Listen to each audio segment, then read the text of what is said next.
Hello प्यारे बच्चों, कैसे हैं आप सभी लोग। आइए बहुत दिन बाद फिर एक बार बहुत बहुत स्वागत करता हूं आप सभी का अपने YouTube चैनल पर। तो प्यारे बच्चों, आप सभी जान पा रहे होंगे, पहले से ही आप लोग समझ पा रहे होंगे कि हम लोग वीडियो के माध्यम से भूगोल को पढ़ रहे हैं, ठीक है। और प्यारे बच्चों, भूगोल में भी चैप्टर नंबर 1 को हम लोग पढ़ रहे हैं, ठीक है। जो चैप्टर का नाम है बच्चों, भारत संसाधन एवं उसके उपयोग। आ रहा समझ में। तो बहुत सारे संसाधन के बारे में हम लोग पिछला क्लास में पढ़े हैं और फिर लगातार हम लोग संसाधन के बारे में ही पढ़ते आ रहे हैं बच्चों। और आप लोग समझ पा रहे होंगे कि सबसे पहले हमने इसके बेसिक नॉलेज को हम लोग ले लिए हैं। और इसके बेसिक नॉलेज को लेने के बाद में हम लोग चैप्टर देखिएगा, इसमें खास बात यह है दोस्तों कि क ख ग घ और अंग करके कुछ चैप्टर्स जो है ना आप लोग के बुक में दिया हुआ है, ठीक है। तो क में प्यारे बच्चों हम लोग क्या पढ़े हैं, प्राकृतिक संसाधन पढ़े हैं, ठीक है। ठीक है ना, प्राकृतिक संसाधन पढ़े हैं। उसके बाद यहाँ पे क में पढ़े हैं प्राकृतिक संसाधन, उसके बाद ख में क्या पढ़े हैं, जल संसाधन पढ़े हैं, है ना, जल संसाधन। और गौ में क्या पढ़े हैं बच्चों, वन एवं वन्य प्राणी संसाधन को हम लोग पढ़े हैं बच्चों, ठीक है ना। तो इसी प्रकार से हम लोग एक एक करके सारे क्लास को आपके चैनल पर दे दिया गया है और आप लोग जा करके जो बच्चे नहीं देखे होंगे इस क्लास को देख सकते हैं, ठीक है। उसके बाद गौ में क्या पढ़े हैं बच्चों, तो हम लोग गौ में पढ़ चुके हैं खनिज संसाधन, है ना जी। इसमें हम लोग खनिज संसाधन को पढ़े हैं। और अंत में हम लोग पढ़ने वाले हैं शक्ति यानी कि ऊर्जा संसाधन। क्या पढ़ेंगे बच्चों, ऊर्जा संसाधन को पढ़ेंगे, ठीक है ना। यहाँ तक सभी बच्चे देख पा रहे होंगे। तो चलिए हम लोग इसके लास्ट पॉइंट को स्टार्ट करते हैं पढ़ना, यानी कि शक्ति यानी कि ऊर्जा संसाधन। बच्चों आज का क्लास आप लोग को ऐसे देखने के लिए मिलेगा कि इस टॉपिक से आपके एग्जाम में बहुत सारे सवाल भी पूछे जाते हैं और एक भी सवाल आपके एग्जाम में इस टॉपिक से छूटने वाला नहीं है बच्चों, क्योंकि मैं सारे सवाल को एक एक करके जो है आज सॉल्व करवा दूंगा, ठीक है। तो सभी बच्चे हो जाइए तैयार और आइए बच्चों हम एक एक करके क्लास को देखते हैं। आइए तो प्यारे बच्चों, हम यहाँ पे बता देना चाहते हैं कि हम लोग पढ़ रहे हैं क्या, जियोग्राफी पढ़ रहे हैं, ठीक है ना, जियोग्राफी पढ़ रहे हैं, ठीक है। क्लास 10th के लिए जियोग्राफी पढ़ रहे हैं, क्लास 10th के लिए बच्चों, ठीक है ना। तो प्यारे बच्चों इसमें जो है चैप्टर नंबर 1 हमें पढ़ना है, चैप्टर नंबर 1 पढ़ना है बच्चों। और चैप्टर नंबर 1 का आज हम लोग पढ़ेंगे अंग नंबर चैप्टर, यानी कि क्या पढ़ेंगे जी, हम लोग पढ़ेंगे शक्ति यानी कि ऊर्जा संसाधन, है ना। शक्ति यानी कि ऊर्जा संसाधन से जो भी सवाल आएंगे एक एक करके देखिए हम लोग कैसे इसको हल करते हैं बच्चों, ठीक है ना। चलिए आज हम लोग ज्योग्राफी क्लास 10th के लिए चैप्टर नंबर 1 का अंग, इसके सारे सब्जेक्टिव सवाल को, यानी कि जितना भी लघु उत्तरीय सवाल है इसको हम लोग अलग से पढ़ेंगे और जितना दीर्घ उत्तरीय सवाल है उसको हम लोग अलग से पढ़ेंगे। आ रहा है समझ में। तो आइए बच्चों, इसमें का पहला सवाल क्या कर रहा है ना, इसमें का पहला सवाल जो भी है मैं यहाँ पे लिख रहा हूँ, सवाल और जवाब आज दोनों होगा, ठीक है। कह रहा है कि पारंपरिक और गैर पारंपरिक ऊर्जा स्रोत के 3 उदाहरण लिखना है, ठीक है ना। यानी कि यहाँ पे कह रहा है कि पारंपरिक और गैर पारंपरिक एवं गैर पारंपरिक ऊर्जा स्रोतों के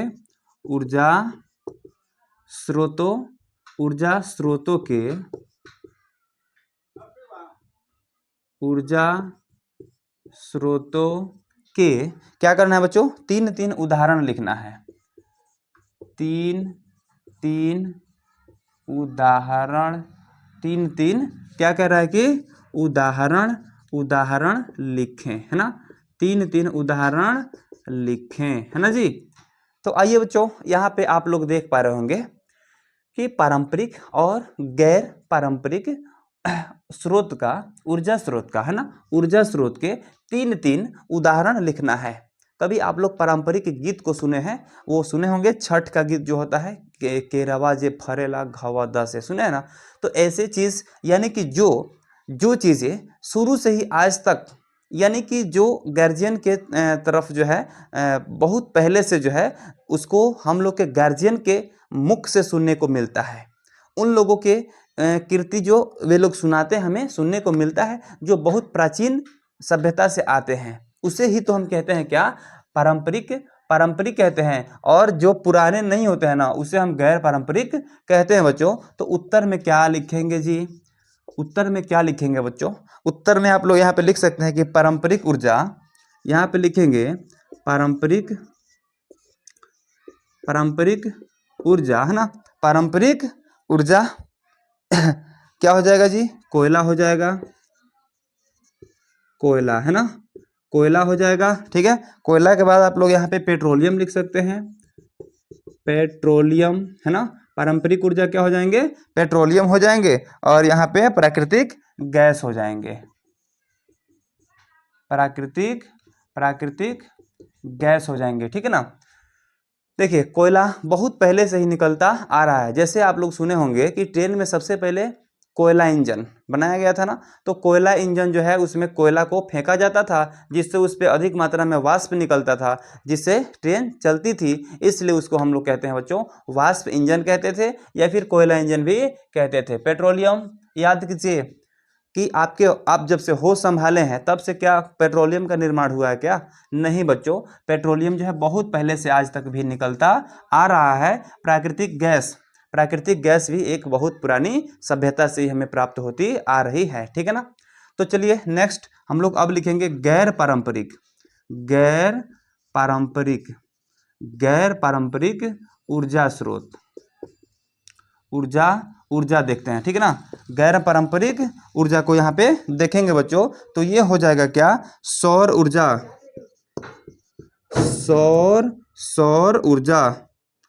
सौर ऊर्जा। क्या सोलर पहले भी बना था, क्या सोलर से हमारे पूर्वज लोग खाना बनाते थे क्या, बिल्कुल नहीं, सोलर से कभी भी हमारे पूर्वज लोग खाना को नहीं बनाए हैं। लेकिन आज देखिए सौर कुकर बन गया है, ये सोलर पैनल से बहुत सारी बिजलियां प्राप्त की जा रही है ना। तो इस प्रकार से यहाँ पे सौर ऊर्जा हो जाएगा। ठीक है, इसके साथ साथ प्यारे बच्चों पवन ऊर्जा हो जाएगा, ये भी नए नए बनाए गए हैं। पवन ऊर्जा बाद में इसका इस्तेमाल हुआ है। ठीक है, उसके बाद भूतापीय ऊर्जा है ना जी, भूतापीय ऊर्जा। इस प्रकार से पहला सवाल आप लोग का क्लियर हुआ कि गैर पारंपरिक और गैर पारंपरिक स्रोतों के तीन उदाहरण लिखना है। तो यहाँ पे कहेंगे पारंपरिक ऊर्जा जो है कोयला, पेट्रोलियम, प्राकृतिक गैस है, और गैर पारंपरिक की अगर बात की जाए तो सौर ऊर्जा, पवन ऊर्जा और भूतापीय ऊर्जा होता है। आ रहा समझ में। चलिए नेक्स्ट आगे बढ़े ना। चलिए बच्चों, चलिए दूसरा नंबर सवाल को देखता हूँ। ठीक है, आइए दूसरा सवाल कह रहा है बच्चों, दूसरा सवाल क्या कर रहा है कि गोंडवाना समूह के कोयला क्षेत्र के नाम लिखिए, है ना, गोंडवाना समूह। दूसरा नंबर आपको आता है सवाल कि गोंडवाना समूह। देखिए गोंडवाना नाम तो अजीबो गरीब लग रहा है बच्चों, लेकिन देखने में देखिए मजा आएगा इसका उत्तर आपको लिखने में। सवाल भी बहुत ही मस्त आपको देखने के लिए मिल जाएगा, और उत्तर भी बहुत मस्त तरीका से आप लोग यहाँ पर लिख सकते हैं। ठीक है ना। तो गोंडवाना समूह के कोयला क्षेत्र का नाम लिखिए, गोंडवाना समूह के कोयला क्षेत्र का नाम लिखें, है ना। तो आइए गोंडवाना समूह के कोयला क्षेत्र का नाम हम लोग बिल्कुल आसानी से लिख सकते हैं। ठीक है ना। यहाँ पे लिख सकते हैं कि गोंडवाना समूह के कोयला क्षेत्र मुख्यतः 4 नदी घाटी में पाए जाते हैं। ठीक है ना। आइए उत्तर इसको लिखता हूं मैं कैसे। यहाँ पे हम लिख सकते हैं कि गोंडवाना समूह के गोंडवाना समूह के, देखिएगा गोंडवाना समूह के कोयला क्षेत्र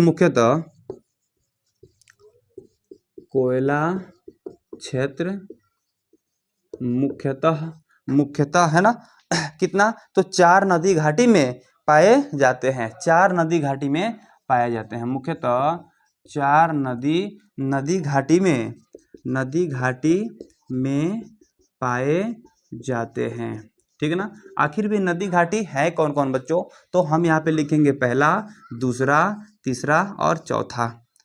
ठीक है, तो यहाँ पे पहला हो जाएगा बच्चों दामोदर नदी घाटी में जो है ना ये गोंडवाना समूह के कोयला पाए जाते हैं। ठीक है, उसके बाद हो जाएगा यहाँ पे सोन नदी में भी पाया जाता है गोंडवाना। बच्चों याद रखना, नाम थोड़ा सा टेढ़ा है, गोंडवाना अजीबोगरीब नाम है, लेकिन यहाँ पे दामोदर नदी घाटी में जो है यह कोयला मिलता है। आपको सोन नदी में भी मिलता है, महानदी में भी मिलता है, महानदी में भी मिलता है, और इसी के साथ साथ जो है आपको गोदावरी यानी वार्धा गोदावरी इसको कहते हैं, वार्धा गोदावरी, वार्धा गोदावरी, वार्धा गोदावरी में भी यह मिलता है। कौन सा बच्चों? तो आपको गोंडवाना समूह के कोयला, गोंडवाना समूह के कोयला।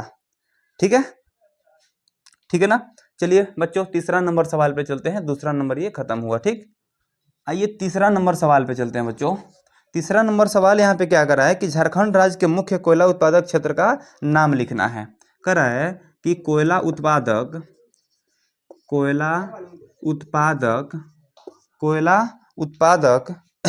झारखंड राज्य के मुख्य क्षेत्र कौन कौन है? कोयला उत्पादक, सॉरी झारखंड के लिखेंगे, झारखंड के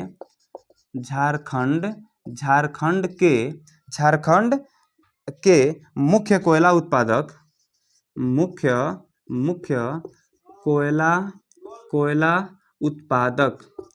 कोयला उत्पादक झारखंड के मुख्य कोयला उत्पादक क्षेत्र का नाम, उत्पादक क्षेत्र का नाम कह रहा है कि लिखें, नाम लिखें, है ना। यहाँ पे उत्तर में बच्चों, उत्तर में क्या लिखेंगे? देखिए झरिया, एक में सबसे पहले लिख देंगे झरिया, है ना। झरिया जो है ना बहुत ही अच्छा कोयला उत्पादक एक तरह से स्थान है, यानी कि बच्चों क्षेत्र है ना। ये झरिया में जो है बहुत अच्छी तरह से कोयला को निकाला जाता है। ठीक है ना। नेक्स्ट अगर देखा जाए बच्चों तो झरिया के बाद आपको बोकारो में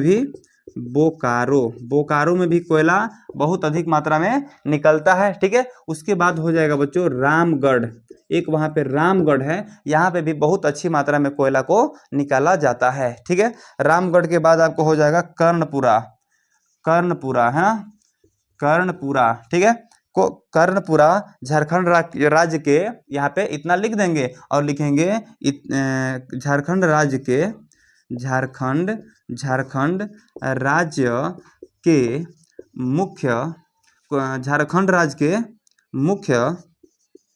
मुख्य कोयला, क्योंकि लघु उत्तरीय प्रश्न है ना, थोड़ा सा इसमें लगाना बजाना तो पड़ेगा ही। ठीक है, तो मुख्य कोयला उत्पादक राज्य है। ठीक है ना। यहाँ पे देखेंगे झरिया, बोकारो, रामगढ़ और कर्णपुरा झारखंड राज्य के मुख्य कोयला उत्पादक राज्य है। ठीक है, नेक्स्ट इतना आप लोग लिख देंगे, आंसर मिल जाएगा बच्चों। ठीक है ना। चलिए बच्चों आगे बढ़ते हैं, चौथा नंबर सवाल को भी देखते हैं।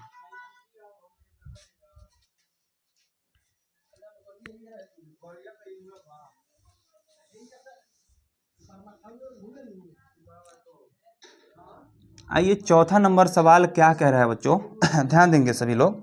कह रहा है कि कोयले के विभिन्न प्रकारों के नाम को लिखना है। ठीक है, कोयला तो सभी लोग देखे होंगे कि कोयला, हाँ कोयला यहाँ से निकल रहा है, यहाँ ईंट उट पकाने के लिए चैमनी वाले लोग लगभग लेके जाते हैं, आप लोग के ग्राम से गुजरता होगा, सभी लोग देखे होंगे। ठीक है, यहाँ पे कह रहा है कि कोयला के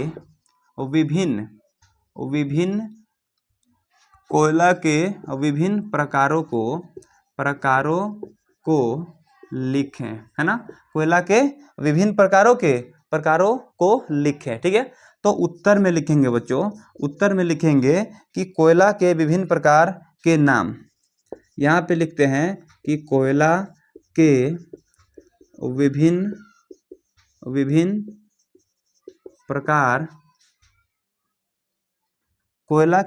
प्रकार निम्न है। ठीक है, चलिए एक में लिख देता हूँ क्या बच्चों? विभिन्न प्रकार के नामों को लिखना है। सबसे जो है अच्छा कैटेगरी का कोयला क्या होता है? सबसे अच्छा गुण वाला कोयला जो है एंथ्रासाइट होता है। ठीक है, इसको क्या कहते हैं? एंथ्रासाइट कहते हैं बच्चों, साइट। याद रखना बच्चों, एंथ्रासाइट जो है ना बहुत ही बढ़िया क्वालिटी का कोयला है, जिससे जो है बहुत अधिक बढ़िया मात्रा में जो है ना तापमान हमें मिल पाता है। ठीक है, दूसरा में लिखना चाहें बच्चों तो आप लिख सकते हैं बिटुमिनस। बिटुमिनस क्या लिख सकते हैं जी? बिटुमिनस। तीसरा में क्या लिख सकते हैं आप लोग? लिग्नाइट लिख सकते हैं। ठीक है, लिग्नाइट, लिग्नाइट। ठीक है, चौथा में बात करें बच्चों तो आप लोग जो है चौथा में लिख सकते हैं पीट।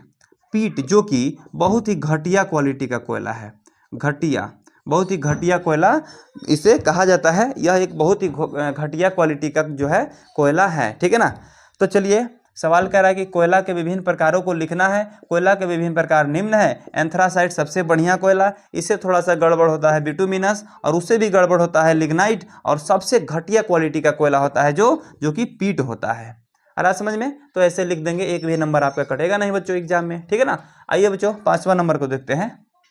5वां नंबर में कह रहा है बच्चों, 5वां नंबर सवाल क्या कर रहा है? पेट्रोलियम के किन किन पेट्रोलियम से किन किन वस्तुओं का निर्माण होता है। ठीक है ना।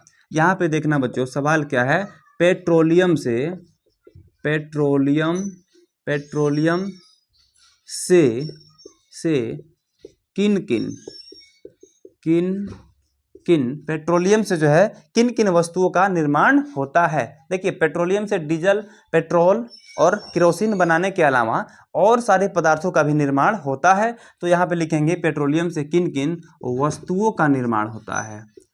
वस्तुओं का निर्माण होता है, निर्माण होता है। ठीक है ना। आइए यहाँ पे किन किन वस्तुओं का निर्माण होता है। आइए उत्तर में लिखेंगे बच्चों क्या, देखिएगा। जैसे मान लीजिए कि नीचे जो है समुद्र के तल्ले में समुद्री जानवर मर चुके हैं और मर करके नीचे बैठ जाते हैं, और कुछ दिन बीतता है ना तो वो नीचे एक जमाव की तरह बना लेते हैं। ठीक है, और जमाव की तरह बनाने के बाद में क्या होता है कि वह बहुत ही सड़ा सड़ा कोई पदार्थ नहीं होता है। ठीक उसी प्रकार जो है ना उससे यंत्र द्वारा बाहर निकाला जाता है, और केवल जो है पेट्रोल और डीजल ही नहीं बनाया जाता है उससे उससे जो है ना अन्य प्रकार के बहुत भी पदार्थ उससे बनाए जाते हैं बच्चों। तो यहाँ पे देखेंगे कि यहाँ पे कह रहा है ना कि उससे पेट्रोलियम से आपको गैसोलीन बनता है। ठीक है, यहाँ पे लिखेंगे बच्चों कि पेट्रोलियम से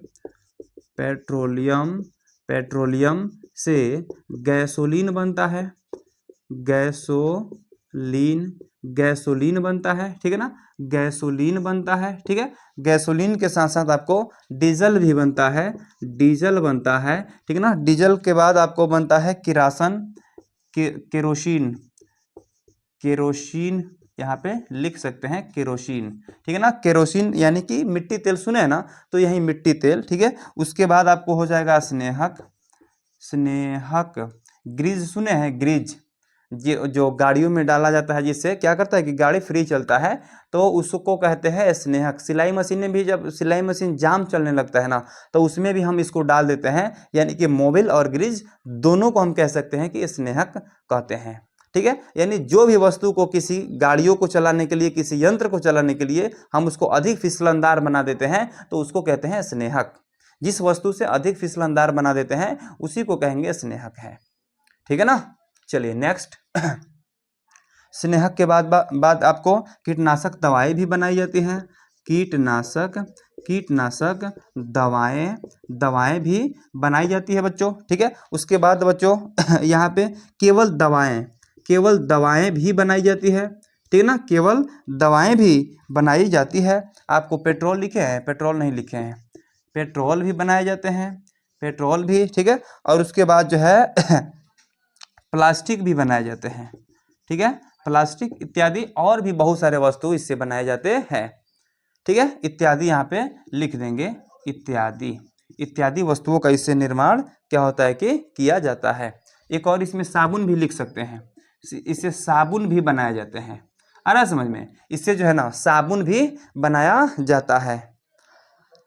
ठीक है, चलिए साबुन इत्यादि यहाँ पे लिख देंगे, इत्यादि बनाए जाते हैं। ठीक है ना। देखिए आप लोग के पेपर में पहले ही लिखा होता है, जब आप पेपर देने जाएंगे तो उस समय वहाँ पे लिखा रहता है कि सभी विद्यार्थी यथासंभव सभी प्रश्नों का उत्तर जो है ना अपने शब्दों में ही दे। इसलिए किताबी भाषा को पढ़कर जितना ही उत्तर देते हैं ना बच्चे, जनरल मार्किंग कर दिया जाता है। चेकर को ये लगता है ना कि ये बच्चा कहीं से देख करके इसको छाप दिया है। इसलिए प्यारे बच्चों, जहाँ तक हो सके अपनी भाषा में उत्तर देने की आप लोग कोशिश अवश्य करेंगे, है ना। तो चलिए प्यारे बच्चों, ये हुआ पांचवा। छठा नंबर को देखते हैं, ठीक है। आइए छठा नंबर को देखते हैं बच्चों, ठीक है। छठा नंबर में कह रहा है क्या कि सागर सम्राट क्या है, ठीक है। छोटा सा सवाल है बच्चों, कह रहा है कि सागर सम्राट क्या है। सागर सम्राट जो है क्या है, बोलिए आप लोग, सागर सम्राट क्या है। ऐसे नाम से तो पता चल रहा है कि एक सागर का जो सम्राट होता होगा ना, राजा होता होगा, उसी को तो कहते हैं सागर सम्राट। लेकिन यहाँ पे देखेंगे बच्चों कि अरब सागर में सागर सम्राट नामक मंच बनाया गया, ठीक है ना। उत्तर में यहाँ पे देखेंगे कि अरब सागर में, किस सागर में जी, तो अरब सागर में सागर सम्राट नामक मंच बनाया गया। सागर सम्राट नामक मंच बनाया गया, ठीक है। मंच बनाया गया, ठीक है। बनाया गया नहीं, बनाया गया है आज भी, ठीक है ना। बनाया गया है, जो एक क्या है बच्चे, जो एक जलयान है, जल में जो ये चलता है ना उसी को जलयान कहते हैं। जो एक जलयान है, जो जल में चलता है उसको जलयान कहते हैं, जो वायु में चलता है उसको वायुयान कहते हैं, ठीक है ना। जो एक जलयान है, ठीक है। यह पानी के भीतर तेल के कुआं खोदने का कार्य करता है। यह जो है ना, यह पानी के अंदर तेल का कुआं है ना, तेल का कुआं खोदने का कार्य करता है। कुआं खोदने का कार्य करता है। क्लियर है ना। यह जो है बहुत ही अधिक ताकतवर एक ये जो है ना जलयान है, जो कि बहुत अंदर तक जा सकता है और वहां जाकर के तेल के कुआं को खोजने में काम करता है, और उसको खोद करके और उससे तेल को निकाल करके लेके बाहर आता है, जिससे हम लोग क्या करते हैं कि ये तेल का निर्माण हम लोग फैक्ट्रियों द्वारा उसको साफ सुथरा करके और तेल को बनाते हैं। आ रहा समझ में। चलिए छठा कंप्लीट हुआ, सातवां सवाल पे आते हैं। आइए सातवां नंबर सवाल को देखते हैं प्यारे बच्चों। सातवां नंबर सवाल में करा है, किन्हीं 4 तेल शोधक कारखाने का स्थान निर्धारित कीजिए। करा है किन्हीं चार तेल शोधक, है ना, तेल शोधक, किन्हीं 4 तेल शोधक कारखानों का, किन्हीं 4 तेल शोधक कारखानों का स्थान निर्धारित कीजिए। स्थान निर्धारित कीजिए या फिर करें, है ना, निर्धारित करें, ठीक है। उत्तर में क्या लिखेंगे यहाँ पर, देखिए, किन्हीं 4 तेल शोधक कारखानों का स्थान जो है निर्धारित करना है, ठीक है ना। तो ये तो बहुत ही आसान सवाल है। देखिए पहला यहाँ पे लिखेंगे कि 4 तेल शोधक, 4 तेल, देखिए जो भी सवाल पूछा रहता है ना उसी के हिसाब से हम लोग उसका उत्तर बना देते हैं, खुद से बना सकते हैं उत्तर, ठीक है। यानी कि यहाँ पे कह रहा है कि 4 तेल शोधक कारखानों का स्थान निर्धारित करना है, तो हम यहाँ पे क्या लिखेंगे कि 4 तेल शोधक कारखाने इस प्रकार हैं, या फिर निम्न है, निम्न स्थान पर है, निम्न स्थान पर है ना, निम्न स्थान पर है, ठीक है। आइए 1 नंबर यहाँ लिखेंगे, 2 नंबर यहाँ, तीसरा हो जाएगा और यहाँ पे चौथा हो जाएगा बच्चे, है ना।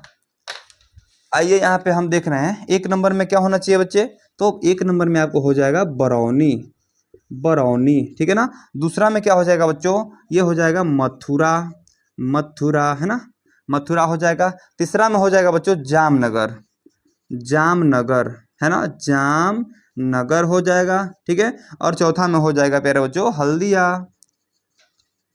हल्दिया हो जाएगा, ठीक है, हल्दिया, ठीक है ना। ये चार आपको हो गए क्या, तेल शोधक कारखाने, यानी कि यहाँ जो है ना तेल को बनाया जाता है, ठीक है। चलिए क्लियर है ना। ये सातवां सवाल आप लोग बिल्कुल आसान से लिख सकते हैं, केवल चुटकी बजा करके आप लोग लिख सकते हैं, है ना। चलिए आठवां पे चले ना। चलिए बच्चों एक बार अगर लाइक करना भूल गए होंगे तो फटाफट लाइक कीजिए एक बार क्लास को, ठीक है, बहुत मेहनत हो रहा है भाई, एक बार लाइक तो बनता है प्लीज। चलिए लाइक कर दीजिए, ठीक है। आइए बच्चों आगे बढ़े। आइए आठवां नंबर सवाल क्या कर रहा है आठवां नंबर सवाल को अगर देखा जाए बच्चों तो कह रहा है जल विद्युत उत्पादन के कौन कौन से मुख्य कारक हैं। जल विद्युत विद्युत उत्पादन उत्पादन के जल विद्युत उत्पादन के कौन कौन से मुख्य कारक हैं। कौन कौन कौन कौन से मुख्य मुख्य मुख्य कारक है, मुख्य कारक हैं, ठीक है ना। तो यहाँ पे उत्तर में क्या लिखेंगे बच्चे, देखिए जल विद्युत उत्पादन के, यानी जल से जो विद्युत उत्पादन होता है उसके कौन कौन से मुख्य कारक हैं। तो चारों मुख्य, जो चार नहीं बच्चे, केवल जो है ना हम जो भी मुख्य कारक है उसको लिख देंगे आराम से, ठीक है। यहाँ पे उत्तर में क्या लिखेंगे बच्चों लिख सकते हैं कि जल विद्युत उत्पादन के लिए नदी में लिखेंगे, यहाँ पे मेरे साथ उत्तर लिखेंगे, जल विद्युत उत्पादन उत्पादन के जल विद्युत उत्पादन के लिए नदी में क्या होना चाहिए बच्चों, नदी में क्या होना चाहिए। तो यहाँ पे कह रहा है कि नदी में प्रचुर जल की राशि, प्रचुर यानी कि अधिक मात्रा में जल होना चाहिए, प्रचुर जल, ठीक है, प्रचुर जल, ठीक है। नदी मार्ग में ढाल, नदी मार्ग यानी नदी में जो है ना जो रास्ता से नदी बह रहा है, पानी बह रहा है, वो ढलान तरीका से होना चाहिए, ढाल होना चाहिए, तभी तो पानी जो है थोड़ा प्रेशर से आएगा जो टरबाइन को नचाएगा और जिससे हम लोग विद्युत को प्राप्त कर सकते हैं, ठीक है। तो यहाँ पे देखेंगे हो जाएगा नदी मार्ग में ढाल, है ना बच्चों, नदी मार्ग में ढाल। उसके बाद जल में तीव्रता, जल में तीव्रता होना चाहिए, जल में तीव्रता होना चाहिए बच्चों, है ना, जल में तीव्रता भी होना चाहिए। यानी जल जब तेज नहीं आएगा तो टरबाइन को तेज नचाएगा कैसे, और पूरा पावरफुल बना के कैसे नचाएगा, है ना। यानी कि जल में तीव्रता भी होना चाहिए बच्चों, ठीक है। और प्राकृतिक जल प्रपात का होना, और उसके बाद जो है प्राकृतिक जल प्रपात का होना, प्राकृतिक जल प्रपात का होना, ठीक है। ये जो है अनुकूल कारक भी इसे कह सकते हैं, यानी कि यही सब कारक है जिससे हम जल द्वारा विद्युत को उत्पादन कर सकते हैं। जल विद्युत उत्पादन के लिए ये प्रचुर जल होना चाहिए, नदी मार्ग में ढाल होना चाहिए, और जल में तीव्रता होना चाहिए, प्राकृतिक जल प्रपात वहाँ पर होना चाहिए। यहाँ की एक ऑफिस के तरह से जो परियोजना पड़े है ना, उसी तरह से एक वहाँ पे होना चाहिए जहाँ लोग हमेशा रह सके। आ रहा समझ में। चलिए 9 नंबर देखे ना, आगे बढ़े। चलिए बच्चों आइए 9वां नंबर सवाल को हम लोग देखते हैं, ठीक है ना। तो यहाँ पे 9वां नंबर सवाल में कह रहा है बच्चे कि नदी घाटी परियोजनाओं को बहुउद्देशीय क्यों कहा जाता है। ये तो पहला सवाल हो गया बच्चों, नदी घाटी परियोजना को क्या कहा जाता है कि बहुउद्देशीय क्यों कहा जाता है, क्योंकि इसका बहुत सारा उद्देश्य होता है। ये तो पिछला जो था ना उसका आ गया जल का, ठीक है ना। चलिए इसको भी क्लियर कर लेते हैं बच्चों, ठीक है। कह रहा है नदी घाटी परियोजनाओं को बहुउद्देशीय क्यों कहा गया है। नदी घाटी परियोजना को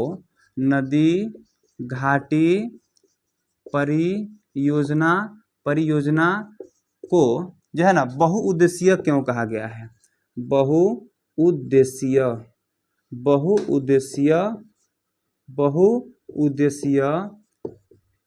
क्यों कहा गया है, बहुउद्देशीय क्यों कहा गया है, ठीक है ना।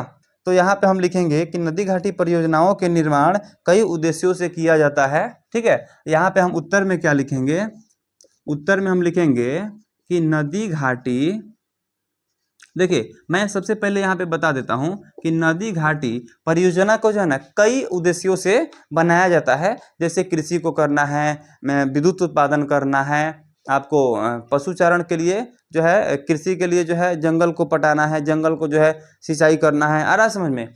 तो यहाँ पे देखेंगे कि नदी घाटी परियोजना परियोजना कई कई उद्देश्यों से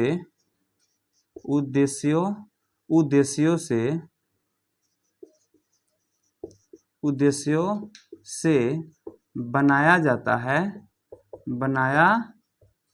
है। इसलिए बहुत अधिक उद्देश्यों से इसको जो है ना बनाया जाता है। इसलिए चलिए यहाँ पे मैं पहले इसका उदाहरण दे देता हूँ। ठीक है, परियोजना कई उद्देश्यों से बनाया जाता है। जैसे यहाँ पे लिख रहा हूँ, जैसे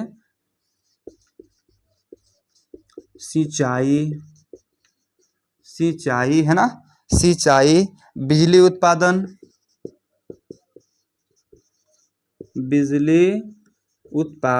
है ना, बिजली उत्पादन। उसके बाद बच्चों यहाँ पे बाढ़ को रोकना है ना, बाढ़ को रोकने के लिए भी इसका निर्माण किया जाता है। भूक्षरण यानी भूमि को कटाव करने से भी रोकता है। ठीक है, या फिर मछली पालन भी लिख सकते हैं। मछली पालन को मत्स्य पालन भी कहीं कहीं लिखा हुआ मिलता है, मत्स्य पालन। ठीक है ना, मत्स्य पालन इत्यादि होता है। यहाँ पे गया है नदी घाटी परियोजना कई उद्देश्यों से बनाया जाता है। जैसे ये आपको हो गया पूरा। ठीक, चलिए नदी घाटी परियोजना कई उद्देश्यों से बनाया जाता है, जैसे सिंचाई, बिजली उत्पादन, बाढ़ को रोकना, भूक्षरण, मछली पालन इत्यादि। अतः इसे बहुउद्देशीय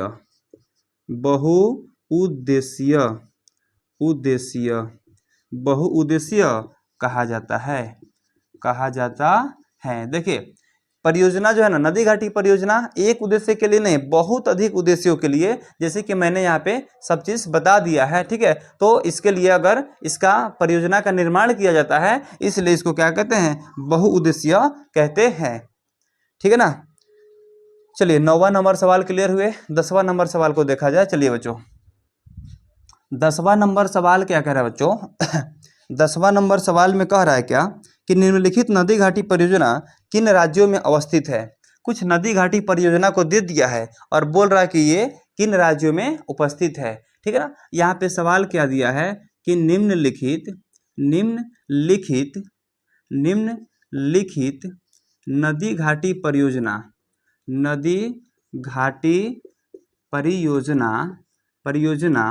किन राज्यों में, है ना, यही ना पूछ रहा है जी, किन राज्यों में अवस्थित है, किन राज्यों में अवस्थित है। ठीक है ना, उत्तर लिखेंगे प्यारे बच्चों, उत्तर लिखेंगे जैसे देखिए आपको एक में दे दिया है हीराकुंड नदी घाटी परियोजना एक में, और 2 में पूछ रहा है कि आपको तुंगभद्रा कहाँ है। फिर 3 में पूछ रहा है क्या, 3 में पूछ रहा है क्या बच्चे आपको, रिहंद नदी घाटी परियोजना किस राज्य में अवस्थित है। ठीक है, तो प्यारे बच्चों लिखेंगे प्रेम से, इसको गीत गा करके भी लिख सकते हैं कि ये हो जाएगा उड़ीसा, ये उड़ीसा हो जाएगा बच्चों। ठीक है, ये उड़ीसा हो जाएगा, ये हो जाएगा कर्नाटक, और ये हो जाएगा कहाँ पे, तो बच्चों ये हो जाएगा उत्तर प्रदेश, यानी कि इसको यूपी भी आप लोग लिख सकते हैं, नो प्रॉब्लम। ठीक है ना चलिए आगे बढ़े। चलिए 11 नंबर सवाल को देखते हैं बच्चों। ठीक है ना, 11 नंबर सवाल क्या कह रहा है बच्चों, कह रहा है कि ताप शक्ति क्यों समाप्य संसाधन है। ताप शक्ति जो है, ताप शक्ति क्यों समाप्य का मतलब होता है जो समाप्त हो जाने वाला है, क्यों समाप्य संसाधन है। क्यों? समाप्य संसाधन है। ठीक है, तो यहाँ पे लिखेंगे ताप शक्ति संयंत्रों में, यहाँ पे उत्तर में लिखेंगे बच्चों, बिल्कुल आसान है। ठीक है, ताप शक्ति संयंत्रों में, ताप शक्ति संयंत्रों में तापीय विद्युत का उत्पादन करने के लिए, तापीय विद्युत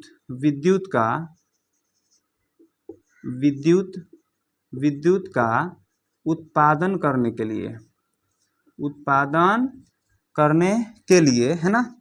यहाँ पे कह रहा है क्या कि ताप शक्ति संयंत्रों में तापीय विद्युत का उत्पादन करने के लिए, यानी गर्मी से जो है विद्युत का उत्पादन करने के लिए, यहाँ पे जानते हैं किसका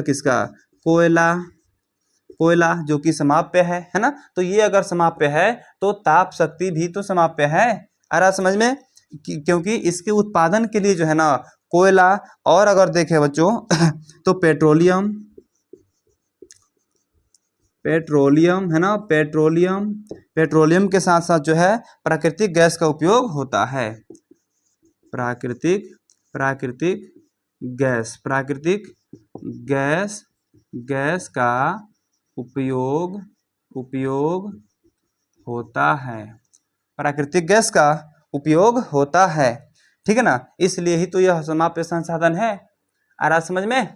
चलिए नेक्स्ट 11 के बाद हम लोग देखते हैं 12 नंबर सवाल को, और फटाफट सभी लोग तैयार हो जाए 12 नंबर के लिए। ठीक है, आइए चलिए 12 नंबर सवाल को देखा जाए प्यारे बच्चों। अगर बात किया जाए तो कह रहा है कि परमाणु शक्ति किन किन खनिजों से प्राप्त होता है। आइए, परमाणु बम आप लोग देखे हैं? परमाणु बम कभी आप लोग सुने हैं ना? तो परमाणु बम के लिए ये पूछ रहा है कि परमाणु शक्ति किन किन खनिजों से प्राप्त होता है। तो यहाँ पे देखेंगे पूछ रहा है क्या कि परमाणु शक्ति जो है किन किन खनिजों से प्राप्त होता है। किन किन खनिजों से प्राप्त होता है। बोलिए जल्दी से, किन किन खनिजों से प्राप्त होता है बच्चों? उत्तर में लिखेंगे फटाफट से, है ना। ये जो है आपको इल्मेनाइट से, उत्तर में लिखेंगे परमाणु शक्ति जो है इल्मेनाइट। ध्यान देना बच्चों, इल्मेनाइट, बाबू मेरे ध्यान देना, इल्मेनाइट। ठीक है, आपको वैनेडियम होता है इसमें,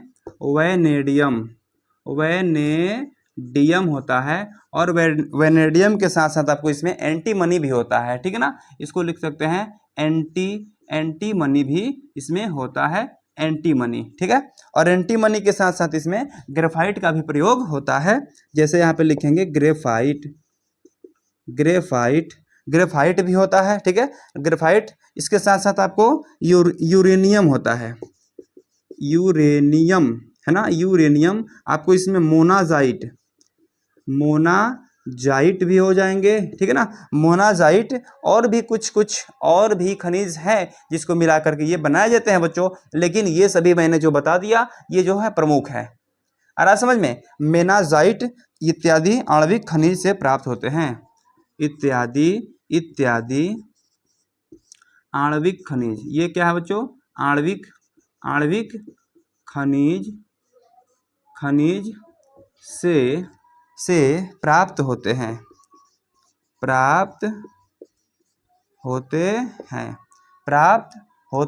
ठीक है ना, ये जो है बच्चों परमाणु शक्ति किन किन खनिजों से प्राप्त होते हैं जी? किन किन खनिजों से प्राप्त कर सकते हैं आप इसे? तो आपको इसमें इल्मेनाइट हो जाएगा, आपको वैनेडियम, एंटीमनी, और ग्रेफाइट, यूरेनियम और मोनाजाइट इत्यादि से क्या होता है कि प्राप्त होता है। ठीक है ना, चलिए 13 नंबर सवाल पे चलते हैं बच्चों, 13 नंबर पे। ठीक है, आइए 13 नंबर सवाल में क्या कह रहा है बच्चों? 13 नंबर सवाल को अच्छे से समझेंगे आप सभी लोग। ठीक है ना, आइए, कह रहा है कि मोनाजाइट भारत में कहाँ कहाँ उपलब्ध है। जो परमाणु शक्ति में उपयोग जिसका होता है, जिसको अभी मैंने बताया है कि मोनाजाइट, तो ये भारत में कहाँ कहाँ मिलते हैं बच्चों? याद है आपको? अगर नहीं याद है तो आइए हम बताते हैं। मोनाजाइट भारत में कहाँ कहाँ उपलब्ध है? मोनाजाइट जो है भारत में कहाँ कहाँ आपके घर में निकल जाएगा तो ये मत समझना कि आपको परमाणु बॉम्ब मिल गया है ना। ये जो है ना मोनाजाइट एक प्रकार का खनिज है और ये जो है इसको मिक्स करके और तब परमाणु बम को बनाया जाता है, ठीक है ना। तो यहाँ पे देखना मोनाजाइट भारत में केरल में प्रचुर मात्रा में पाया जाता है। भारत में केरल में सॉरी यार प्रश्न मोनाजाइट भारत में कहाँ कहाँ और कहाँ कहाँ उपलब्ध है, उपलब्ध है, ठीक है ना। कहाँ कहाँ उपलब्ध है बच्चों, तो यहाँ पे उत्तर में लिखेंगे क्या, उत्तर में क्या लिखेंगे कि ये जो है आपको लिख सकते हैं यहाँ पर मोनाजाइट है ना। मोनाजाइट भारत में केरल में मोनाजाइट भारत के केरल में है ना, केरल में ठीक है, केरल में प्रचुर मात्रा में पाया जाता है ना, केरल में प्रचुर मात्रा में पाया जाता है, प्रचुर मात्रा में पाया जाता है, मतलब कि अधिक मात्रा में जो है केरल में पाया जाता है, ठीक है।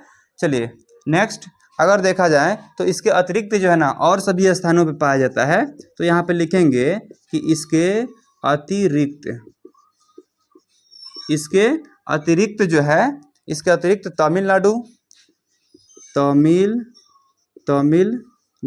ठीक है, तमिलनाडु, उसके बाद आंध्र प्रदेश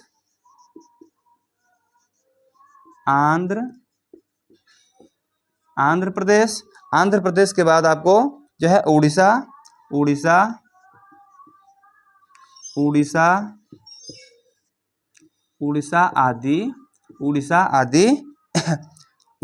आदि तटीय क्षेत्र में पाया जाता है, आदि तटीय क्षेत्र में, लगभग तटीय क्षेत्र में पाए जाते हैं, तटीय क्षेत्र में खास करके पाए जाते हैं, ठीक है ना।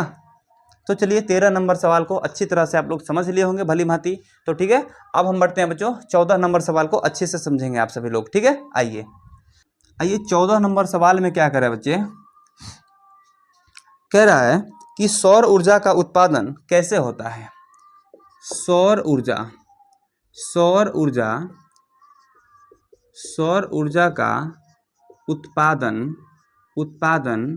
कैसे होता है, बताओ जल्दी से कैसे होता है बच्चों। सूरज के द्वारा जो ऊर्जा आता है उससे कैसे हम लोग पैनल को बनाते हैं और पैनल से जो है ऊर्जा को कैसे हम लोग प्राप्त करते हैं बच्चा जी, है ना।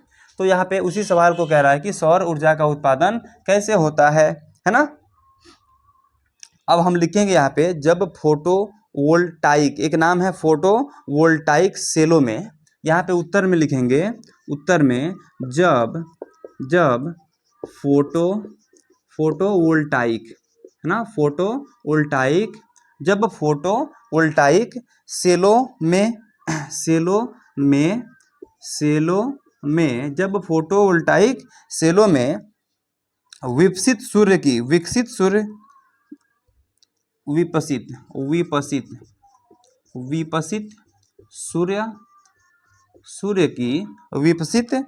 की किरणों को क्या किया जाता है जी, ऊर्जा में परिवर्तित किया जाता है, ऊर्जा में परिवर्तित किया जाता है, ऊर्जा में परिवर्तित किया जाता है, तो सौर ऊर्जा का उत्पादन होता है, तो सौर ऊर्जा का उत्पादन होता है, सौर ऊर्जा का उत्पादन होता है, क्लियर है ना। यहाँ पे देखना बच्चों कि जब फोटोवोल्टाइक सेलों में विकसित सूर्य की यानी कि प्रवेश की हुई सूर्य की किरणों को ऊर्जा में परिवर्तित किया जाता है, तो सौर ऊर्जा का उत्पादन हो जाता है। आ रहा समझ में। चलिए नेक्स्ट हम लोग देखेंगे 15 नंबर सवाल को, आइए देखते हैं। 15 नंबर सवाल क्या कह रहा है बच्चे, 15 नंबर में कह रहा है क्या कि भारत के किन किन क्षेत्रों में पवन ऊर्जा के लिए अनुकूल परिस्थितियां हैं, यानी भारत के किन किन क्षेत्रों में, है ना, किन किन क्षेत्रों में, भारत के किन किन क्षेत्रों में पवन ऊर्जा के लिए, पवन ऊर्जा के लिए अनुकूल क्षेत्र है, पवन ऊर्जा के लिए अनुकूल क्षेत्र है, पवन ऊर्जा के लिए अनुकूल यानी अनुकूल परिस्थितियाँ, यहाँ पे लिख सकते हैं कि परिस्थितियाँ हैं, अनुकूल परिस्थितियाँ, परिस्थितियाँ हैं। बोलिए जल्दी से, पवन ऊर्जा के लिए कौन कौन से क्षेत्र अनुकूल परिस्थिति किन किन क्षेत्रों में पाया जाता है, यही सवाल पूछ रहा है बच्चों। उत्तर में क्या लिखेंगे, चलिए क्षेत्रों को हम यहाँ पे दर्शा देते हैं। ठीक है, तो सबसे पहले बच्चों ये हो जाएगा तमिलनाडु, तमिलनाडु हो जाएंगे। ठीक है, जहाँ पे पवन ऊर्जा का आप यूज कर सकते हैं, आप वहाँ पे बहुत बड़ा एक पंखा लगा सकते हैं जहाँ से पवन चलता है, आपको ऊर्जा प्राप्त होता है ना, जो कि तमिलनाडु में हो जाएगा। तमिलनाडु के बाद आपको राजस्थान में हो जाएगा, राजस्थान में हो जाएगा। आपको यहाँ पे गुजरात भी हो जाएगा, जहाँ जहाँ अभी एक प्लेन जो है ना क्रैश किया है, वहाँ पे भी हो सकता है। आपको राजस्थान के बाद गुजरात में भी हो जाएगा। ठीक है, गुजरात आपको महाराष्ट्र में भी हो जाएगा, महाराष्ट्र में भी हो जाएगा। ठीक है, महाराष्ट्र तथा कर्नाटक, महाराष्ट्र और तथा कर्नाटक, तथा यहाँ पे एक और लिख देते हैं कर्नाटक। ठीक है, महाराष्ट्र और कर्नाटक में पवन ऊर्जा के लिए, कर्नाटक में पवन ऊर्जा के लिए, पवन ऊर्जा के लिए अनुकूल परिस्थितियां विद्यमान हैं, अनुकूल परिस्थितियां उपलब्ध है, उपलब्ध है। ठीक है ना, ये आप लोग समझ सकते हैं।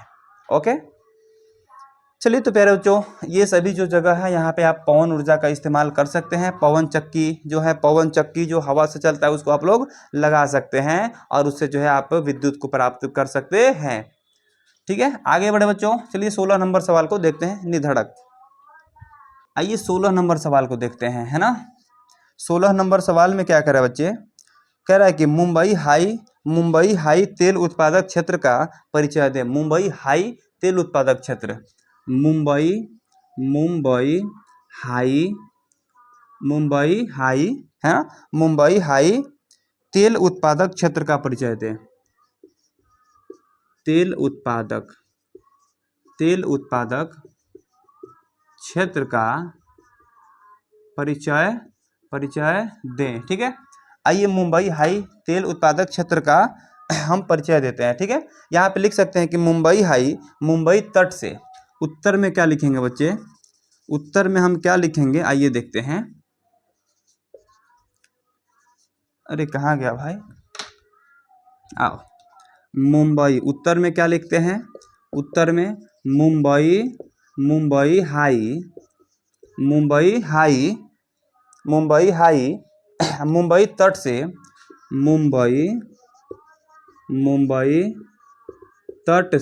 मुंबई तट से जो है 176 किलोमीटर दूर अरब सागर में स्थित है। 176 किलोमीटर दूर अरब सागर में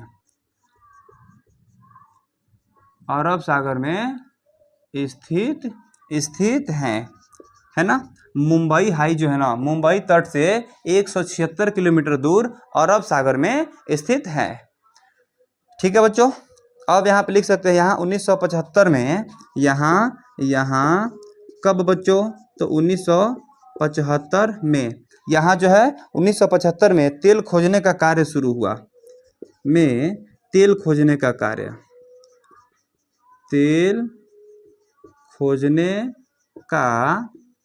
कार्य शुरू हुआ। ठीक है ना, देखिए यहाँ जो है 1975 में जो है तेल खोजने का काम शुरू किया गया था। ठीक है, आ गया समझ में।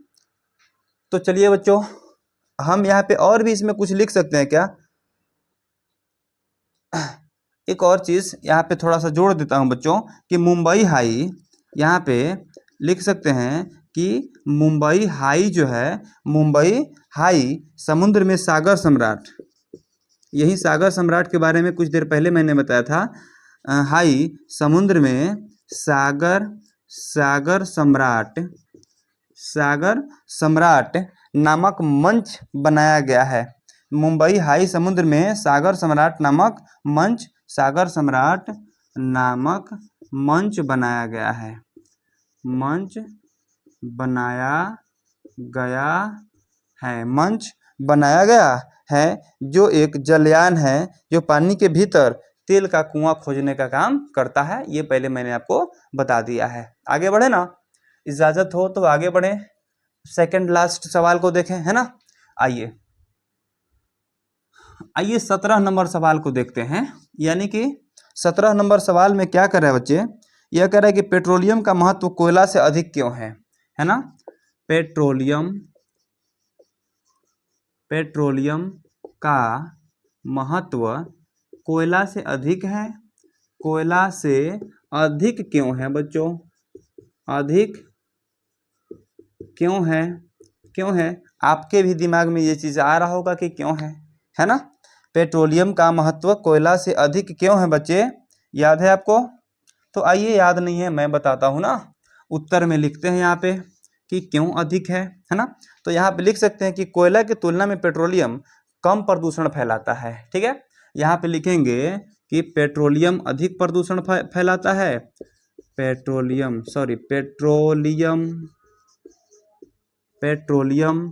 कम प्रदूषण फैलाता है, कम प्रदूषण फैलाता है ना। कम प्रदूषण क्या करता है कि फैलाता है। ठीक है, और जबकि कोयला अधिक है ना, कोयला अधिक। उसके बाद पेट्रोलियम जब जल जाता है ना तो इसका अवशेष नीचे नहीं बच पाता है, लेकिन कोयला का नीचे रह जाता है अवशेष। ठीक है, उसके बाद यहाँ पे लिखेंगे पेट्रोलियम अत्यंत ज्वलनशील होता है। ठीक है, पेट्रोलियम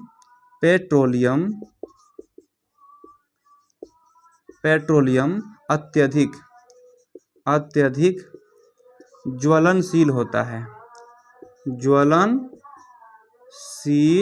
ज्वलनशील होता है। ठीक है ना, पेट्रोलियम जो है अत्यधिक ज्वलनशील होता है। ठीक है, और उसके बाद इधर देखें तो कोयला जो है ना, और यह अधिक ऊर्जा भी देता है, यहाँ पे जोड़ सकते हैं, और यह अधिक ऊर्जा देता है, अधिक ऊर्जा देता है।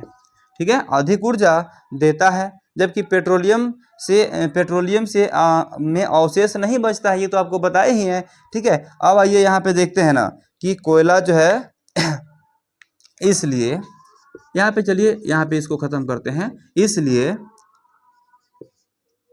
पेट्रोलियम का महत्व, पेट्रोलियम का महत्व कोयला से अधिक है, कोयला से अधिक है। ठीक है ना, इसलिए पेट्रोलियम का महत्व कोयला से अधिक है बच्चों। ठीक है, आंसर हुआ ना 17 का। चलिए अब हम क्या करेंगे, लास्ट क्वेश्चन को देख लेते हैं। यानी एक और सवाल जो है अगर सॉल्व करवा देते हैं तो शक्ति, ऊर्जा और संसाधन से जो है, शक्ति यानी कि ऊर्जा संसाधन से आपको एक भी सवाल छूटने वाला नहीं है बच्चों। ठीक है ना, आइए लास्ट सवाल को देखते हैं बच्चों। आइए अब हम देखेंगे 18 नंबर सवाल को, जो कि बहुत ही लॉलीपॉप सवाल होने वाला है। ठीक है ना, कह रहा है कि नवीकरणीय ऊर्जा के 4 उदाहरण लिखिए। यहाँ पे देखेंगे बच्चों, लॉलीपॉप बोला था ना मैंने, नवीकरणीय ऊर्जा से संबंधित है ना, इसलिए ऊर्जा बोल रहा है। ऊर्जा के क्या करना है कि 4 उदाहरण लिखना है, 4 उदाहरण लिखें। ठीक है, उत्तर में देखिए बच्चों, लॉलीपॉप जैसे इसको जो है ना हम लोग क्या करेंगे कि समाप्त कर देंगे, है ना। यानी नवीकरणीय ऊर्जा के 4 उदाहरण निम्न हैं। यहाँ पे लिखेंगे ऐसे में, नवीकरणीय ऊर्जा के चार उदाहरण निम्न है, ठीक है ना। चार उदाहरण जो है निम्न है। एक में क्या लिखेंगे, दो में क्या लिखते हैं, तीन में क्या लिखते हैं बच्चों, और चार में क्या लिखते हैं, फटाफट आप लोग देख सकते हैं। आइए चुटकी बजा के इसे हम लोग लिखते हैं। सबसे पहला लिख देंगे सौर ऊर्जा, ठीक है ना। दूसरा में अगर लिखना चाहे बच्चों तो पवन ऊर्जा को हम क्या करेंगे कि लिख देंगे, पवन ऊर्जा को लिख देता हूं, ठीक है। और तीसरा में चाहे बच्चों लिखने के लिए तो हम लोग ये भूतापीय ऊर्जा को लिख सकते हैं, भूतापीय ऊर्जा,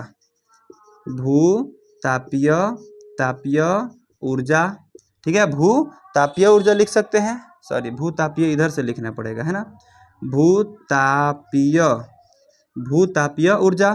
चौथा में लिखना चाहे बच्चों बायोगैस लिख देंगे, खेला इसका हो जाएगा खत्म। बायोगैस, ठीक है ना जी। तो प्यारे बच्चों ये जो है शक्ति संसाधन का यानी कि ऊर्जा संसाधन का हम लोग का ये लघु उत्तरीय प्रश्न, केवल जो है लघु उत्तरीय प्रश्न जो है ना समाप्त हुआ आज, ठीक है। लघु उत्तरीय प्रश्न को हमने समाप्त कर दिया बच्चों। और सिलेबस में एक भी सब्जेक्ट आपका ऐसे ही नहीं छूटेगा। जिस प्रकार से हम लोग भूगोल को लगातार पढ़ते जा रहे हैं और बाद में भी सारे वीडियो को हम लोग क्या करेंगे कि एक एक करके बना देंगे, सभी लोग को पढ़ने में क्या हो जाएगा ना कि आसान हो जाएगा। और 95+ लाने से कोई रोक नहीं सकता है, दुनिया का कोई ताकत नहीं रोक सकता है। आ रहा समझ में। तो चलिए जैसे हम लोग इसको पढ़े हैं ठीक इसी प्रकार हम लोग पढ़ेंगे इसके जस्ट आगे वाला में जो है हम क्या पढ़ेंगे, आपको दीर्घ उत्तरीय सवालों को पढ़ेंगे। चलिए ठीक है, तो चलिए आज के लिए बस इतना ही, मिलते हैं अगले वीडियो में। Tata bye bye.